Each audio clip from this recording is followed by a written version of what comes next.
It's another edition of Time About the Movies, and today we're taking a look at the films of October 23rd, 1998.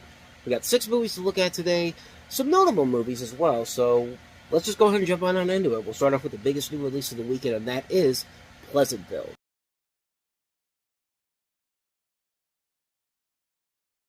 Pleasantville, if you have not seen this movie, this is kind of one of those you have to see this movie type of film. I mean, this is a film that is just... It's a great movie.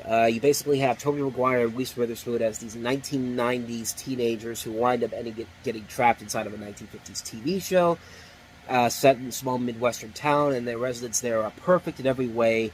And then they introduce their version of how they live their life in the 90s, and it's kind of mixing in together, and it creates a very entertaining and engaging film. It kind of reminds me of...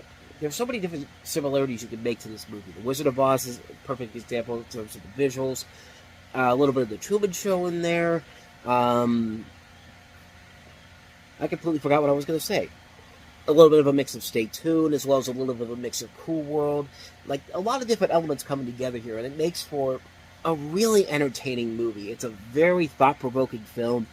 From a visual perspective, it's amazing to look at. Seeing black and white and color brought together with this technology that they had back then. And I like how once everybody starts turning into color and everybody starts to get more of an emphasis on the overall... Once these two main characters come into play and they try to bring their ideas of their world into this world, things begin to change. Like fire exists in this world now. Sex actually exists in this world. Rain and weather actually exist in this world. And it creates all these different dilemmas. And it creates a very intriguing and very entertaining storyline. You have a lot of great actors in here. Jeff Daniels, Joan Allen, William H. Macy, J.T. Walsh, Don Knotts, Paul Walker, Marley Shelton, Jane Casimiro. Just a phenomenal cast in here. A great story and a great direction by Gary Ross, who gave us Big and Dave. This is a fantastic film. I love going back to this movie every couple of years. It's just a film that I just love watching. It's a film that's so visually pleasing to look at. It's a film that's so much fun to watch, so much engaging to watch.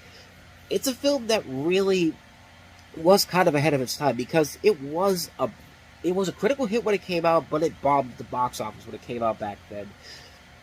Only made back $49 million worldwide despite a $60 million budget, but I think people have definitely come around to this movie, as they should have. I like the ideas that they have in here. There's a lot of ideas in here that really stand the test of time, even by today's standards, and it's a great movie, man. I really, really love this movie. It's a film that if you haven't seen it already, you really, really need to see this movie. I mean, it's a terrific film. I can't recommend it enough. If you haven't seen Pleasantville, see it. You are doing yourself a major disservice by not doing so. So that's Pleasantville. Let's go ahead and move on to the next movie, and that is Kurt Russell in Soldier.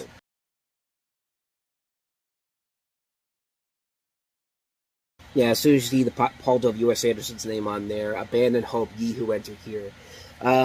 This is a film about a highly skilled and emotionally distant soldier played by Kurt Russell who's left for dead, who befriends a group of refugees and faces his former superiors who are determined to eliminate them. You've seen this story done over and over again, and despite the fact that the visuals in here are nice to look at, and Russell is giving it his all here, and it's written by one of the guys who wrote Blade Runner, it's still not a good movie. It wastes a lot of really good talent on here on a story that we've seen done to death so many times. I mean, there's really nothing there in this movie. It's just a generic action movie. It has times where it does have those brief flashes of promise to it, but it's never enough to really recommend the movie. It's a shame because Russell really has given it his all, and you can tell that there was at least some effort being put in there when it comes to the action scenes, but everything else not so much. It's a big disappointment. Not much more to say about that one, Soldier. So, on to the next movie, and that is Bryan Singer's Apt Pupil.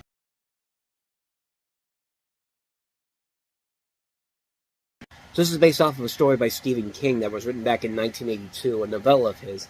You basically have the story of this high school student played by Brad Renfro who discovers a fugitive Nazi war criminal played by Ian McKellen has been living in his neighborhood under a pseudonym name.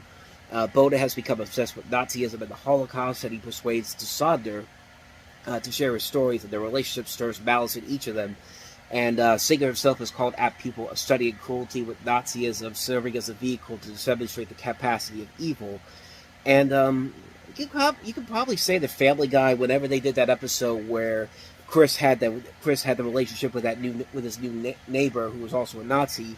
That was I can't remember his name now. The old man Herbert had to save him at the end of the episode. I think that episode took a lot of inspiration from this. It's an idea that probably was probably ahead of its time very much. I mean, there's a lot of ideas that you can take today and put it into a movie today, and I think it would be much better appreciated nowadays. But for the take it was trying to do here, but back then, yeah, it was definitely.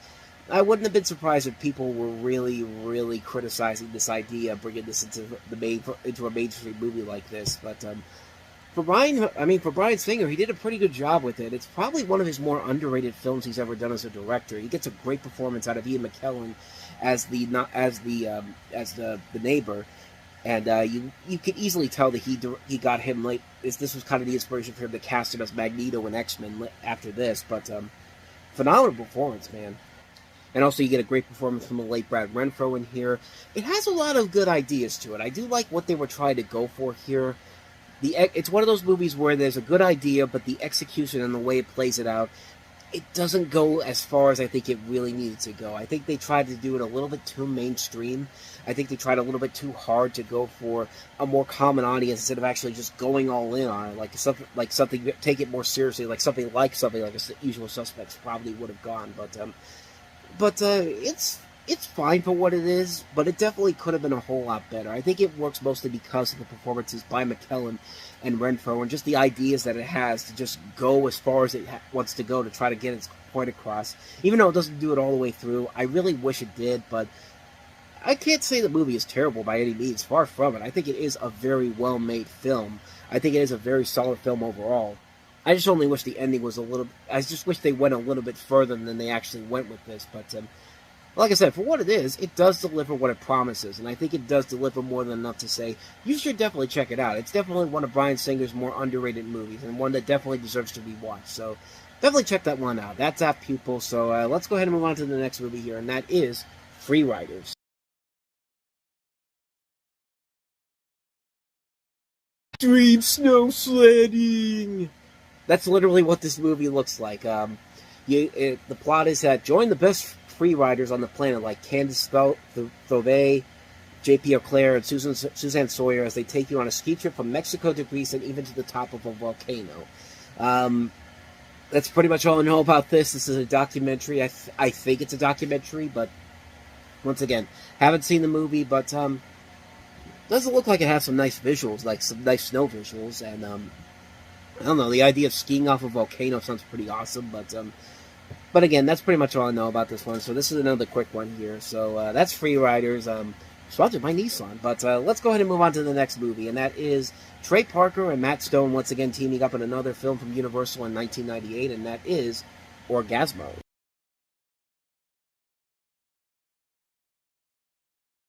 This is actually a film that they shot, I believe, before South Park even became the big hit that it was. I think this was before Basketball, but if you've never heard of this movie, it's a superhero sex comedy in which Trey Parker plays this devout Mormon missionary. You could say this is kind of a precursor to what the Book of Mormon would eventually become, who, to pay him and his fiance's dream wedding at home, he decides to participate in a porn film from an abusive director. And you have Trey Parker, Matt Stone, Dion Baker, some notable names here. Toddy Walters, Ron Jeremy is in here. Some notable porn stars, some notable voice actors. If you've ever seen SpongeBob SquarePants, Jill Kelly, I think, was one of the... No, that's not one. I'm thinking of somebody else. I'm thinking of another Jill. Jill Talley is who I'm thinking of.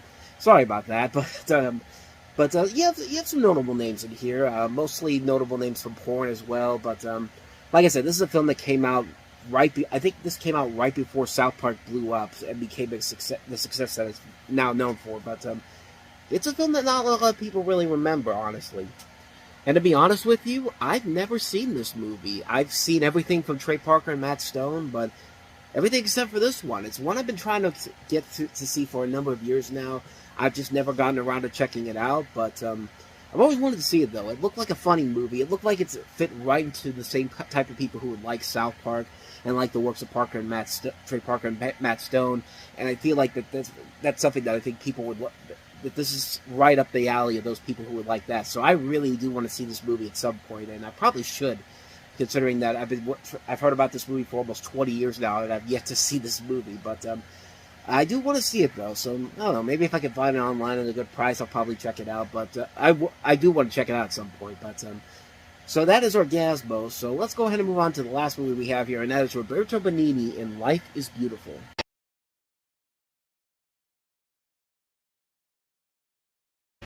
So Roberto Benigni plays this Jewish-Italian bookshop owner who employs his imagination to shield his son from the horrors of internment in a Nazi concentration camp. And this is partially inspired by a book called In the End I Beat Hitler, and the stories of Benigni's father, who spent 2 years in the Bergen-Belsen concentration camp during World War II. And I mean, Roberto Benigni, man, talk about a roller coaster career he had. His first big film that most people knew him from here in America was Son of the Pink Panther, which did not end up doing well, but you know, he had that fall, and then he had this rise, and he won all these Oscars for this movie, and then it all came crumbling down 3 years later with his Pinocchio film, and then he kind of rose himself back up again with a much better Pinocchio film that came out 17 years later, and you know, good for him, man. He did a lot of he's done a lot over his career, and you know, he's shown his range in this movie. It's not only given a very good comedic performance, but he's also given a very nice dramatic performance. I love the way that the balance between comedy and drama is put in this performance, and he's given it his all in here. And he definitely shows that he deserves to win all. He deserved to win all those awards that he won for this. Like, he won, I think he won Best Actor, and he also won Best Foreign Language Film. Of course, that was the moment when he infamously jumped on top of everybody in the seats of the Academy Awards. It was a great moment. I mean, like, moments like that, I wish the Academy Awards would eventually would bring back again, but I don't know. It's very rarely that happened now. But he deserved it, man. He gives a really solid performance. He does a very good job putting this together. It's a very good film. It's a very solidly entertaining film. It's a really enjoyable film that I highly recommend checking it out. See Roberto Benigni at some of his best work. This really is his best overall film. Definitely check it out. Life is Beautiful. So that wraps up another edition of Time About the Movies. We'll wrap October up next time with John Carpenter's Vampires with James Woods. We also have Living Out Loud and also American History X, as well as Talk of Ages. So 4 movies this time on the next time we meet. So yeah, that'll be for next time. But until then, thank you very much for watching. If you want to see more videos like this, please hit the place on the next page. Check out the previous episode. Also, don't forget to hit the like and subscribe button if you want to see more videos like this on this channel. So with that said, I am off. I will see you next time, and until then, as always, take care.